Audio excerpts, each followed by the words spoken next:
and welcome to the Good Girl Confessional Podcast.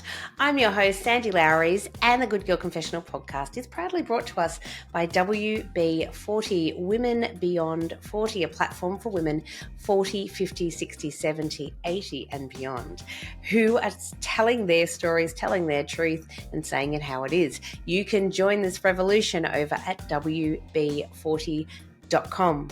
Before I begin today's podcast, I would like to acknowledge the traditional owners of the land on which this podcast is recorded. And in my case, that is the Wiradjuri people of the Kulin Nation. And I would like to pay my deepest respects to their elders, past, present, and those who are emerging, and pay homage to their ancient history of storytelling. Today in the podcast, I am super excited to be talking to a woman of wisdom. Her name is Kez Wickham St George. Kez Wickham is extraordinary because she wears many, many hats. She's an award-winning author. She has written no less than 14 books. She is a gifted writer, a best-selling author. Her work has gone global. She's quite extraordinary, but she also has a deep passion for helping people from very diverse backgrounds share their stories. She is basically, I like to call her the story whisperer, because her passion is to get other people to write their words, their truth, their stories, and get it out there into the universe in print. She contributes to a number of magazines. She runs a platform on YouTube where she actually does book reviews of other authors' work and artists as well. She's quite incredible. This woman really is passionate about what she does. She's brilliant. Please welcome to the confessional, the very wise and very brilliant Kez Wickham St George.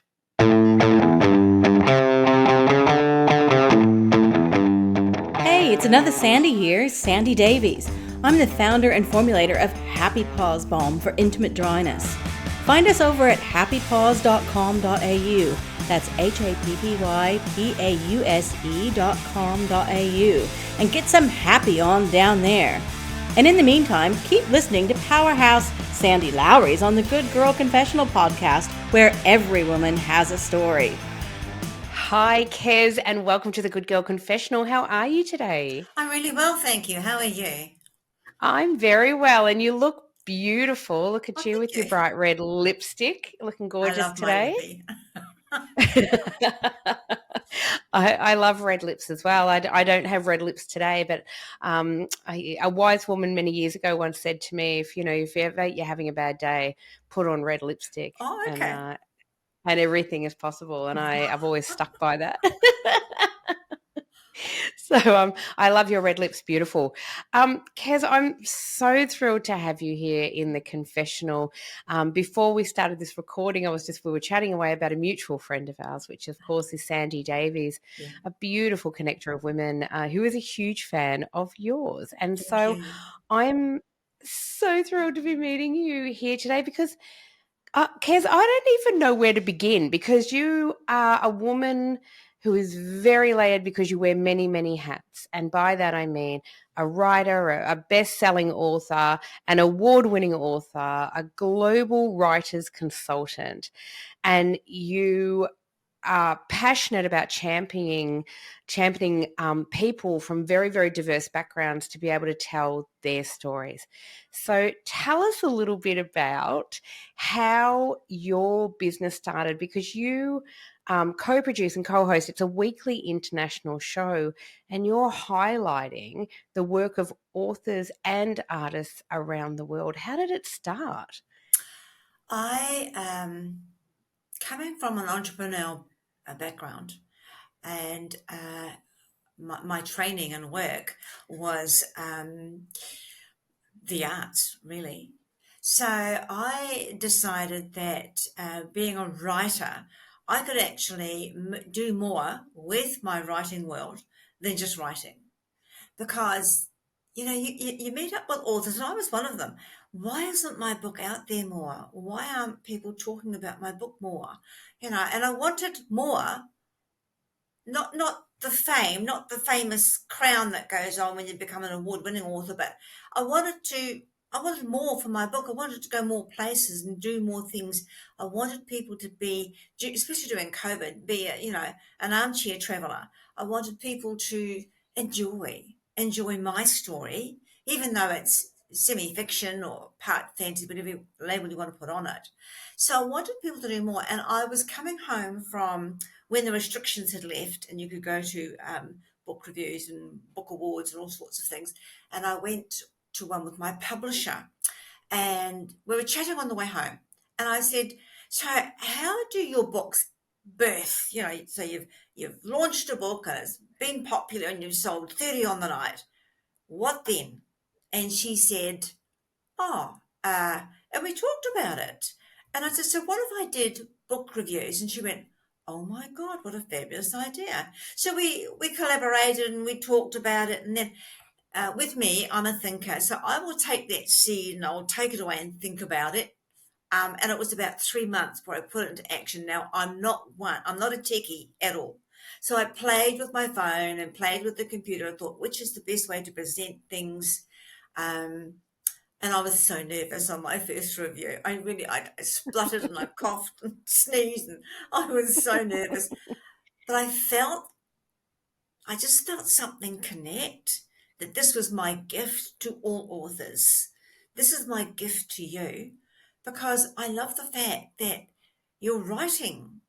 And at the end of the day, it's going to be a legacy for who knows who.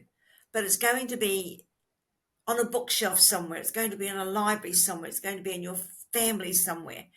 And that's something to be really, really proud of.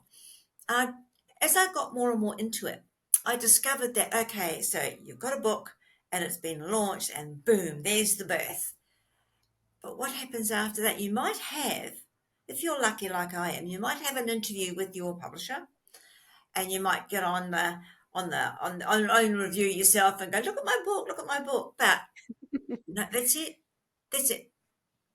So I now collaborate with 3 magazines, and they have book reviews in them. I do three to four a week sometimes. If the pile, which I could show you, the pile is yay high on my desk. But the thing is, it's just something that adds to your book review. It's the review adds to your status as an author. And my question is, why wouldn't you want that? Because some authors are really scared. They don't know.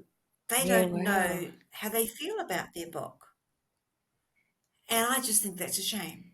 Yeah, and I feel like for some, I get to talk to a lot of authors. Sorry, I just talked over you then. Sorry.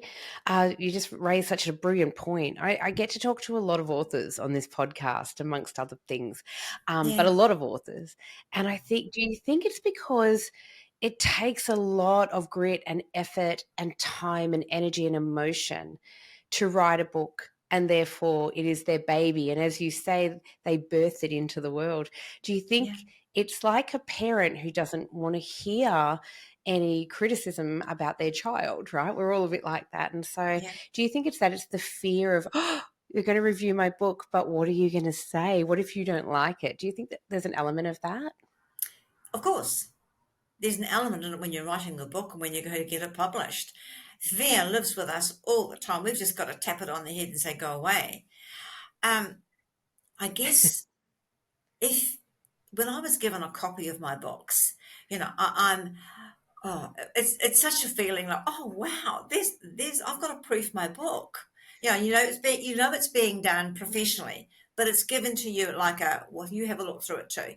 So I do, and I still pick fault with my story, and I still think, oh, I shouldn't have written that, and I should have done that. That's what we do as humans. We don't really have a lot of faith in ourselves as writers. But the book's out there, so make the most of it. And even if it's got words in it that I don't agree with, it's your book, not mine. So that's when I discovered that the book reviews, and I must share this with you. In the last 4 months, because of my reviews, there have been 4 books notified and sold to many other clients. So it's working. But I just noticed today it's taken me 2 years of doing book reviews, but they slowly, they're very slow on the uptake. I would like a zillion books sent a week if I could, and I'll be doing book reviews every day. But people are embarrassed and shy. Wow. Well, I can tell you that even later today, I'm talking to yet another author, and I'll be highly recommending that she gets in touch with you as well. I think it's such a beautiful way to get people's work and their babies and their stories out into the world. And I love your passion for it. I am very grateful that am a part of a brilliant anthology called The Power to Rise Above. And I'm hugely grateful that you have seen The Power to Rise Above and that you've, reviewed the book. And so for me, I think that it really was a thrill to see that you were doing that, but also too that I was able to put that out to other people and say, see, this is our little book of hope and this is what we're doing, and someone else has picked it up and reviewed it. I think you're right. I think I understand why people are nervous, but I also, as you so rightly say, it just adds depth and gravitas to the work that these authors are doing, right? Yeah. Yeah, I find It's so that much with fun. And I was going I find that with book reviews, uh, the thing I love doing is when I have finished and I've put it on Facebook, I put it onto 3 different platforms, and then I find your email address or your Facebook address and I send it to you to use. But this is what I don't get. If someone had gifted that to me, I'd be jumping over hoops. Jumping through hoops, sorry. Jumping through hoops. 100%. 100%. And believe me, I know when Sandy notified all of the orders, there are 30 authors in our anthology and Yes. from around the world. And when Sandy let us know, oh, check this out, I can tell you that, there were squills in my kitchen, that's for sure. And I know a lot of the others were really thrilled as well. I think it's such a great thing. Yeah, I would imagine, I was just, visualizing when you said before, you've probably got like books this high sitting on I do. your desk I'm looking or at in them your now and home feeling waiting shy if for it gets rid reviews. of. Yeah, and I'm laughing to myself because I have a number. I've got the same sitting on my desk, and I'm very, very grateful. One of the joys in my life has always been books and reading, and since the podcast and since our platform Women Beyond 40, to have so many books sent to us Mm, is such a joy, and it's such a gift, isn't it? To it is. It see so is. many books around in the world, and especially yeah, and for our platform, of course, we speak to so many women, so it's really nice to see so many female authors out there. It is. Yes. Very different from when I was a small child. It was all about male authors, except Enid Blyton. Mm. She was a biggie in our house. So, what I offer you, what I can offer any author is I do like to present the book as a book, but if you feel that you can't get to a post office, that there's one far off or whatever, just send me a photograph of the book and the back of the book so I can read the blurb.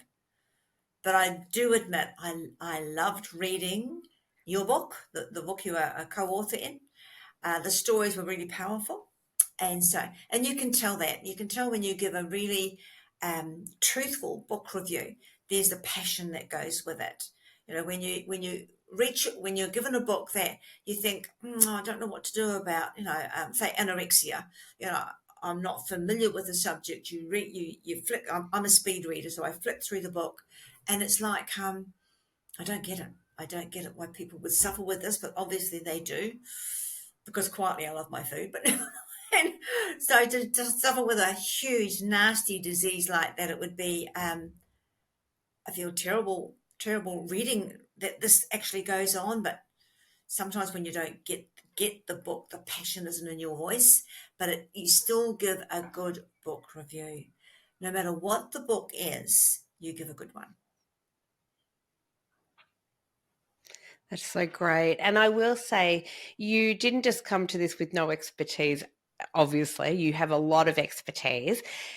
Am I right that you have written 14 books yourself, Kez? Yes. That's a lot of work. Oh, there's more out there than what I've done. A lot of authors have done 30, 40 books. Now, I started late in life. I was 50 when I had my Wow. first book published. I was in my 50s and living in New Zealand. And then I moved to Australia in my mid 50s and realized that I know it sounds nuts, but this is a lucky country. For me, it was like, welcome, welcome. Open the door and step in. And I started writing and doing my artwork, and nothing was no one said, that's wrong, you can't do that. Everything was welcome. And so I blossomed as a writer. And then the artwork's been really and truly, I haven't touched a brush for a year or so, but it's there. If I want to go into the garage and start doing some artwork, it's all there. Yeah, it's just recognizing you have a skill and using that skill. No matter what you write, it's using that skill. So, for people who don't know you, Kez, who are listening or watching along today, tell us about your books and your work. So, what inspired the first book? And I love, by the way, published first at 50. Bloody fabulous, because this is what this podcast is all about, is highlighting how, as we get older, nothing should stand in your way. You can still do incredible bloody things, and it's amazing. So I love that story. But what inspired the first book? Hey there. When Sandy's not interviewing kick-ass women, she's hanging out with me at Alex the Seal, a podcast about music and nostalgia. I'm Jo Pybus, and each episode, Sandy and I talk about all the songs that got us hooked up, knocked up, and broken up. Do yourself a favour and search Alex the Seal on your podcast app. You don't see the gift and not Love you, Molly. It's crazy. Unless you don't like the person that's given it to you. So you unwrap the gift and you look inside and you think, wow, these are all the things that I've got that I can use. And, the wisdom grows as you get older. So 50, I published my first book.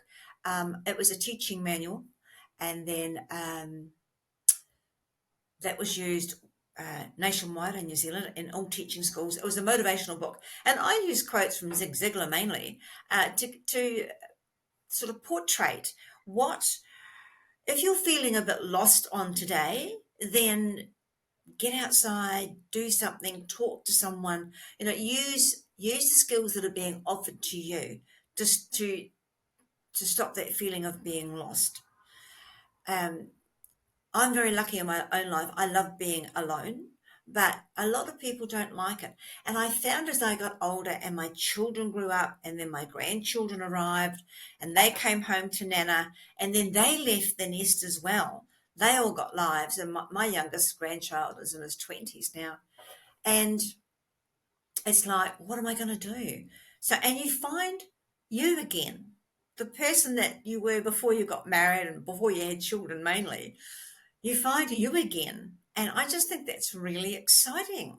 It's a discovery. It's like a map in front of you that single woman having fun, married, still having a bit of fun, children now, and now it's really serious work and gaining the wisdom from having the children.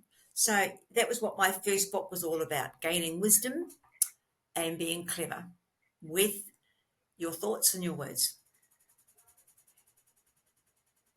I love this so much. I love it because, as I was saying to you earlier, for me, this podcast came about, like my entire platform came about when I was 50 and decided that women, had hard-won wisdom, I call it. And I was saying that to you before, because what I recognize as women is nothing is ever handed to us on a silver platter.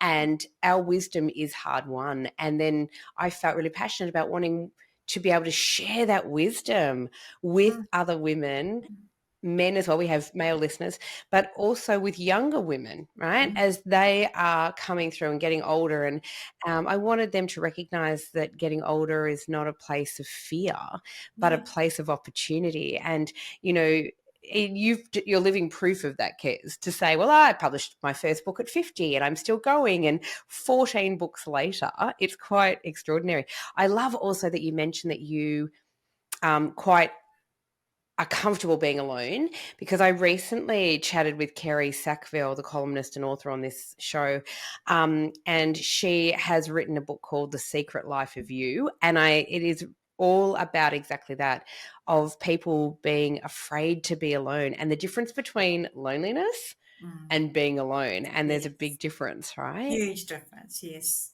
Yeah. Massive difference in those two I words. love that. Yeah. So I And do yeah, you find that because you're a person who, carry on. sorry, I was just going to ask you, I think we've got a bit of a lag going on. Do you think that because you're a person who feels really comfy in your own space and being alone, you're okay to be alone? Does that give you space to be creative and to write? Oh, it's so much fun. I love it. You know, when I'm alone and I'm writing another book and it's called Tapestry. Excuse me. So it's completely fictional. Normally I do semi-fiction. This one's complete. It's so much fun. But you see, what I find when I'm writing a book is I might just say I go out for a cup of coffee with my retired husband, and I like to watch, and so I watch people going up and down the boardwalk, walking their dogs, walking with each other, walking hand in hand, and I start making up stories in my mind, like, you know, well, they're obviously a very happy couple. They're talking, they're hand in hand, the doggy's in front of them, and all the rest of it. And then you see couples during the march, and you think, oh, something's not quite right here. But you know, you make up stories in your head, and I write notes all the time. Actually, I'm actually training my husband to do the same thing. Write notes, because you never forget. When you've got a note in front of you, you never forget it. I also will, I might watch a podcast or a TV program that resonates so much with me that I'm actually jotting down notes on the storyline. And you get clever with your stories. So being alone isn't a bad thing. Being alone is actually taking lessons from other people and learning from life. Yeah, I love that. And I do think I tend to be a bit of a people watcher as well. And I must admit, since I was a kid, I think I've always like watched people quite closely and made up stories in my own head as well. And I think a lot of writers do. You know, and you know, when I think about it, I was about to say I've never written a book, but that's not true. I have written 2 books. I've never published a book yet. So I wanted to ask you yet. I wanted to ask you about that, though, your process of how, you know, like, so you're a people watcher and you write notes, but how long does it usually take you, for example, to write a book? A good year. A good year. And Wow. that's note taking. Yeah. That's and I do structural editing for 2 magazines, so I'm very capable of going through my own book. But then you get, you know, that the constant whisper of that's not good enough. I should be able to write better. You've got to get rid of that. Got to get rid of it. Tell it to go Mm. away. Sit in the corner somewhere while you finish what you're doing. So I go over my own story, and then I quite brazenly throw it off to an editor. And I think I'm one of the very few people that love to be edited. I love it because that makes your story sing. You know, and all editing does, it's not destroying your book. Got to understand the processes of editing it. Editing your book, people don't like it. They think you are ruining their story. You're not. You're making it a better story. So my process in writing the book is to write the book and then go over it again. Take out what you think you don't like, put on how it should sound, and always make sure your dates, names of places are absolutely correct. In the book Metal Mermaid, which has won awards and bestseller, I had two places in my own home country of New Zealand. I had two places wrong, so the editor pointed that out to me, and we had to correct that. So, don't be frightened of doing these things. Don't be frightened of get on your laptop, whether you use a laptop, computer, pen and pencil. Start writing a story. The bio of yourself should be, well, should I say, in every single book I've written, there's a pinch of me in it. And that happens with every single author I've I ever love met. that. Yeah. There's a little pinch of every author in every I love book. that. Yeah. I think that's important. I think we want to connect, and especially, I've just been reading an extraordinary book by Megan Rogers, and I think it's that, you read a book and you become so involved in the book that at the end of it, you really want to feel like you know the author. Who is this person who wrote this? And I'm very grateful she is actually coming on this podcast as well. But it is you really want to feel, when you've read a really good book, you want to feel like you know that person. And I think even when we go back to historical books, I remember reading, the Austen sisters, Jane Austen, etc. And then, obviously you didn't have a photo and a little bio or blurb at the back of the book, but what you could do by then is go on the internet and go, oh, who is this person? And tell me all about them. And, I think we do have a hunger. We want to know about the people that write these incredible books, right? But I want to talk to you about something incredible. You are so fascinating, Kez, because I was looking at a whole lot of research about you. You have written work for not one, but two royal families in the UK and Sweden. Is that right? Yes. Yes. I just love that you're just so calmly nodding. Yes. Wow. How the hell does that come about? I wrote a children's story and it went viral. And the book launch was huge. I didn't expect as many that turned up. The illustrator of the book, what a beautiful woman, she gifted me the illustrations because she had promised her mother, who was passing, that she would illustrate a book, and I happened to be sitting next to her when she was talking to someone about it. Held up my hand. I said, "Oh, I want a book illustrated." So we got that done. The book launch was amazing. The reception, the reviews were amazing. And then I thought, I want more people to read about Western Australia, about where I live. So there was a pinch of me in the book. So I sent it off to two royal families, and within a month I had royal crests on envelopes arriving. I had letters from the royal families congratulating me, thanking me for sending them the book. The Prime Minister of New Zealand then, Wow. she wrote to me as well, and saying, this is a beautiful book and we will treasure it forever. So that's what happened. I actually sent, I didn't, there was no request, will you write this book for the royal family? I sent my book off. Right. And it's very, very simple I thought, how am I going to do this?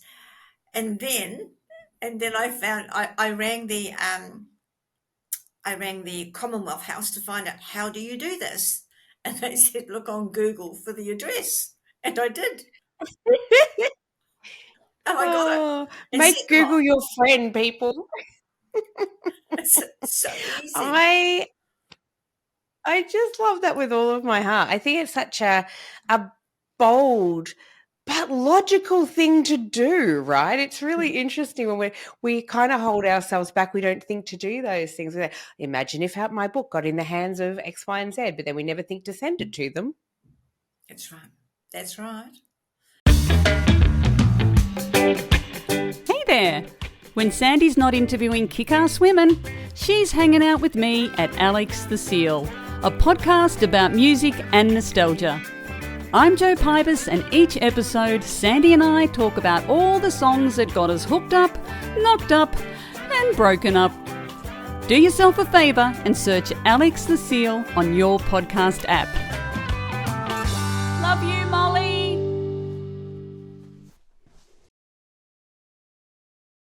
So this incredible children's book that you had, can you please give it a plug because it went viral? Yes, well, it was called Polly the Pelican.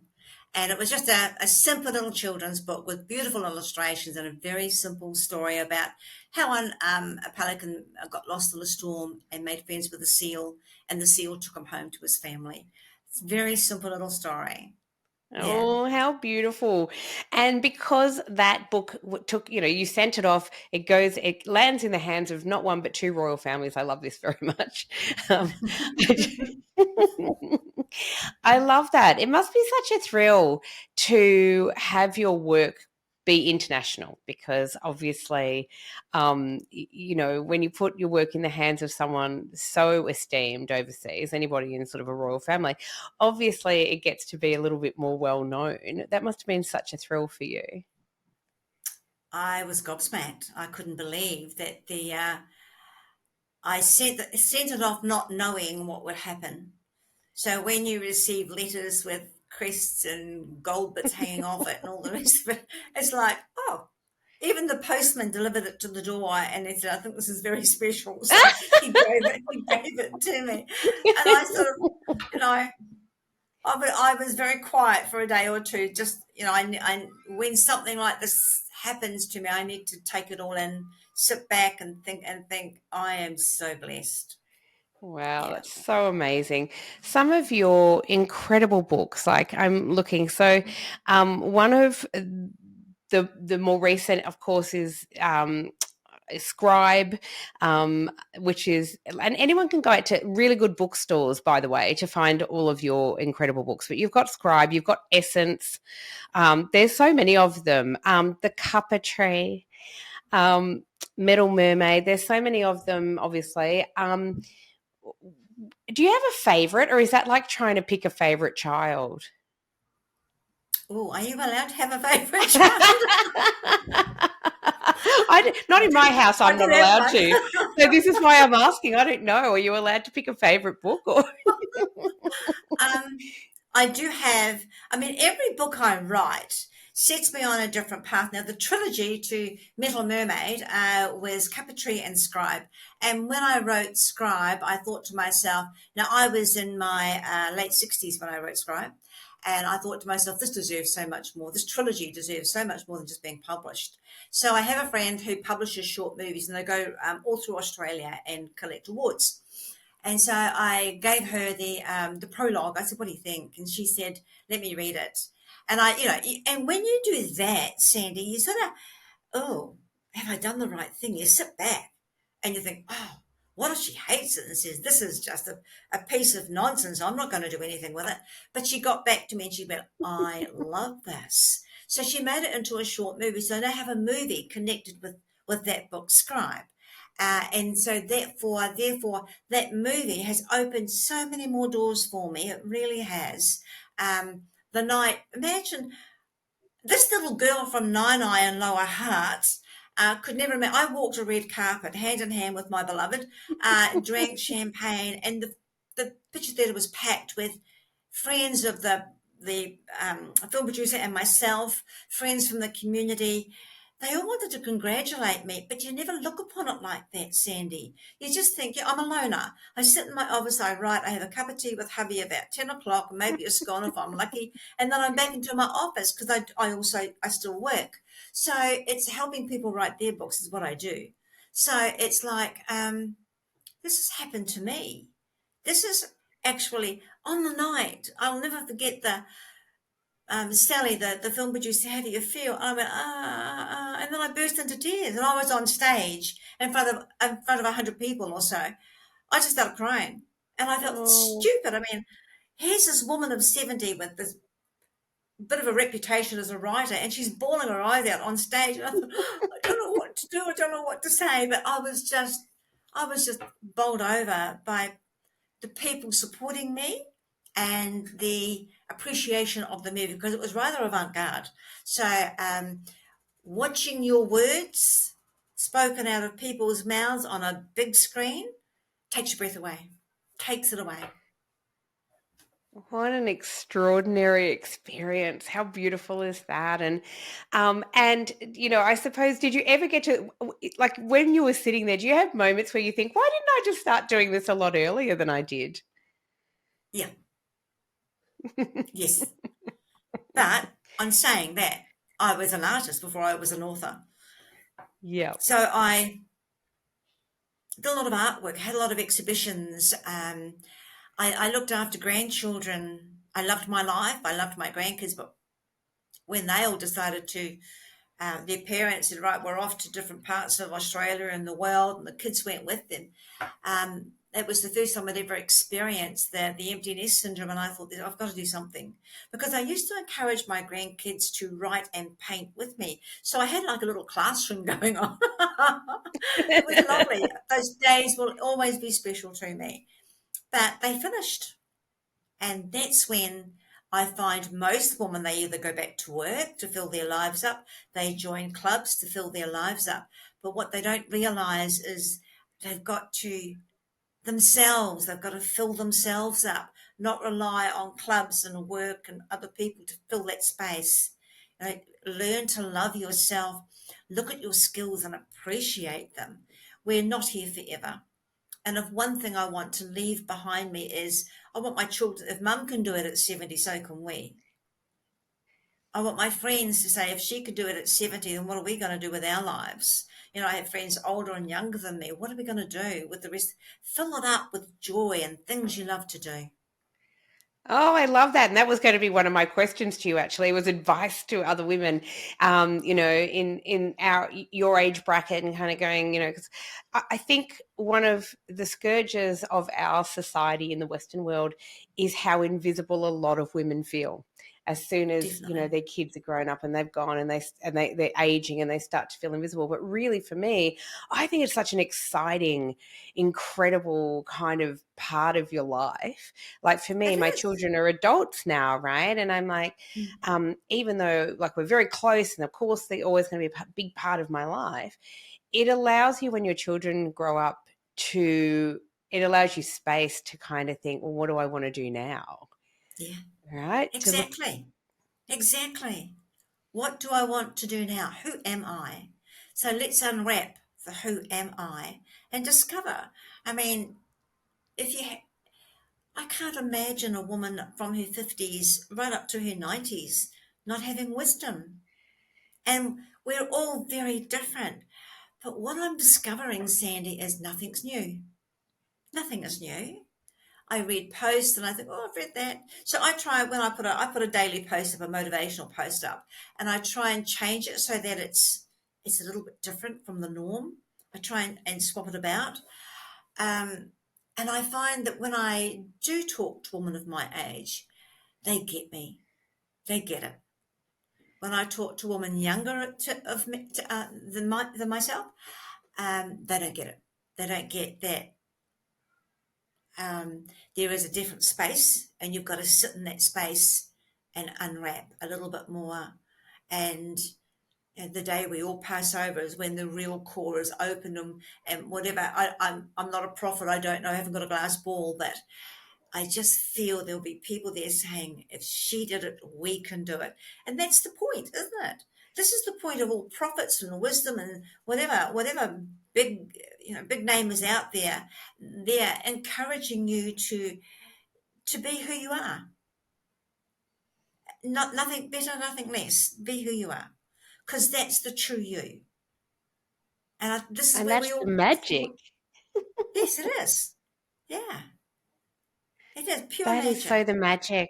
Yeah, and I love that. And so this is the thing as well, and why another reason why I'm in awe of you, because I can't imagine, I'm in my 50s, I can't imagine, if I'm honest, ever being in a place where I think, oh, I'm just going to retire and do nothing. I can't, Oh I'm no. not, I've never been a person built to do nothing, and I can't imagine that I ever will just get to a place where I do nothing. Now, as you say, I don't have a crystal ball, who knows, but I just can't imagine it. I love that you're still working. And I love that, as you say, you have a business where you help other people you encourage other people and help other people to write their stories and to get their stories out in the world. Tell us how that came about. I was asked to. I was asked by one woman, about 10 years ago, to help her write, to ghostwrite. I'm not a ghostwriter. I learnt my lesson really fast because she was determined to have her story, but I didn't see it the way she was speaking it. I didn't see it. And when you're a ghostwriter, you have to take yourself away. So your emotion, your feeling doesn't come into the story. It's the person telling you the story. I did finish the book with her, but I just felt that there was no passion in it. It was, you know, went down the shop, bought a bottle of milk, came home, had a cup of tea. That was the sort of thing she was saying. And she expected me to, well, she didn't expect, but what she employed me for was to make something gold that wasn't gold. And that's very hard to do.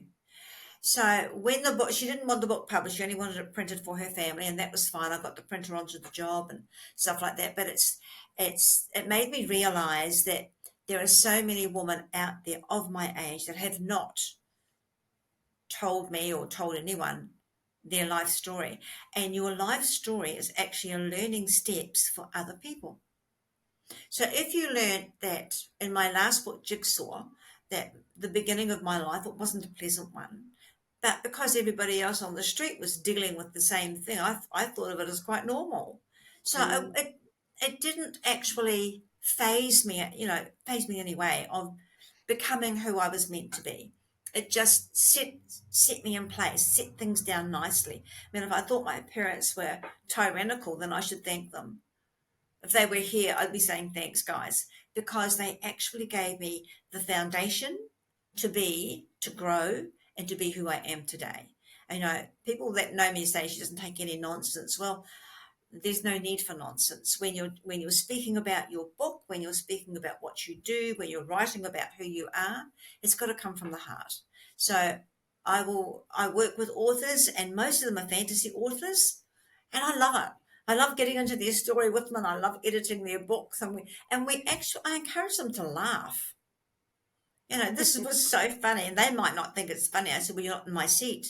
You're not seeing it, that I know you. And this to me is hilarious because it's fiction, it's fantasy. And so they've made it up in their heads, and I'm honoured to read it. But you've got to teach people to laugh about some of the things they write. You've got to teach people to be honest. And I am a teacher at heart. I've always taught. So to me, writing comes naturally. But to others who want to tell a story, it doesn't come naturally, and that's where I step in.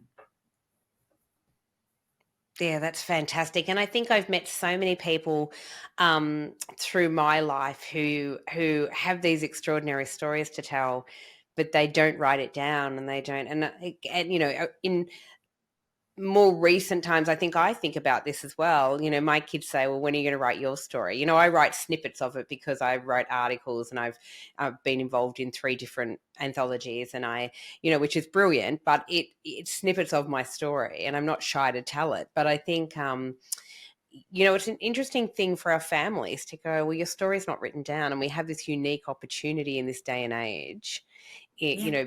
right? Because we do have technology, and we Yeah. have the internet, we have all of these things.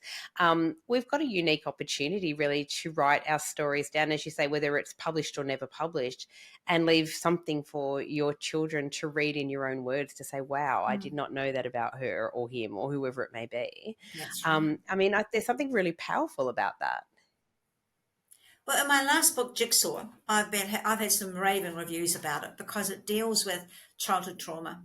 It really does. And as I say in the book, I didn't know then that it was wrong, and so it was accepted. But it ended. It does have an effect on you, whether you want to label it or not. It gave me a huge foundation. It really did. To be an honest, upright person that was respected. And I'm not just talking about authorship, I'm talking about life. So other people have had different experiences. Write it down and then send it to someone who knows what they're doing. Not just me, there are plenty of me's out there that will edit your story and guide you on your story. There's plenty of us that can do any of this. And it's like, it's like you can actually say some things in a book, but it can be put in a different way. You need to, Yeah. when you're writing a book, you can write whatever you want, but you need to put it before someone that knows what they're doing. You need to put it before someone that can say, I can help you get published. I can help you get a book review. You need someone like that in your life. And what my age has brought me the experience to do all this. I dread the day when my husband said to me 3 years ago, I'm retired. And I thought, oh my God, I'm not. And so I've watched him go through retirement. And he said to me, you're so busy. He said, I've always been busy. And I haven't got ADHD or anything like that. I just love connecting with people that want to tell their story. So I've watched him go through his little bits and pieces and get over it, and now wanting to join clubs and travel, and he's discovered the excitement of not being a totally focused parent, not being totally focused as a money earner. He's just relaxed and enjoying. We are very different people, but he's just enjoying it. And I must say that recently I was invited out to run a workshop, and I met a woman who had retired 10 years ago, and she had the most beautifully bound books about all her travels in Africa. It broke my heart because they were beautiful, but she wouldn't publish them. They'd just been printed off Canva. She'd had them delivered, and they were sitting in her library. And she's single. Wow. And wow. So who's going to read these beautiful adventures? It honestly was one of the most beautiful books. She had volumes from 1 to 4 about her life in Africa as a missionary, and all these amazing. She traveled right through Africa. Nobody to read them. So I got the librarian at that particular place and said, please do something. And so they bought them. So they're now in the library. Yeah. Well, that's wonderful. It's just let me or let other people or someone be advised that of your life, give me the wisdom, share it. Share your words, share the wisdom, put it out there. There's younger people coming up that are going to climb all over me when it comes to technology. They do, even my children do, when it comes to putting yourself out there. But, there's nothing like when you see someone climbing that ladder and you think, oh, I've been there, done that, please be careful. And please don't fall off. So that's where the wisdom comes into it. Oh, I love that. And I love everything that you were doing. I think, thank you for being such a champion of other people to tell their stories. People have, as you say, everyone has a story. I'm a huge believer in that. And while not everyone's going to have a best-selling novel in them, everybody does have a story. And I think if at the very least you write your story and your family gets to read that, I think that that's a powerful, powerful thing. And what a beautiful legacy. Thank you. I just wanted to say thank you for joining us here today, Kez. You are amazing. Your books are incredible. I'm going to put a link up to where everyone can contact you if they're interested in telling their story and they want some guidance and some mentorship. And, you're the person that they can contact, which is amazing. And also I'll put a link up to where people can find your books and your work, because you're quite extraordinary in your own right as a writer and a award-winning author. Thank you for your time. And, you just inspire me to get out there and write more and start working on my story. And that's a beautiful thing. Thank you so much, Kez. You're more than welcome. If you need a mentor, you know where to go. I know where you are. That's right. Thank you so much for joining us. Thank you. Thank you.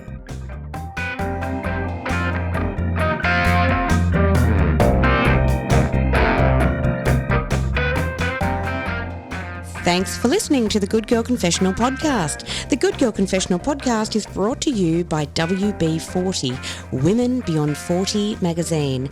Available now at WB40.com.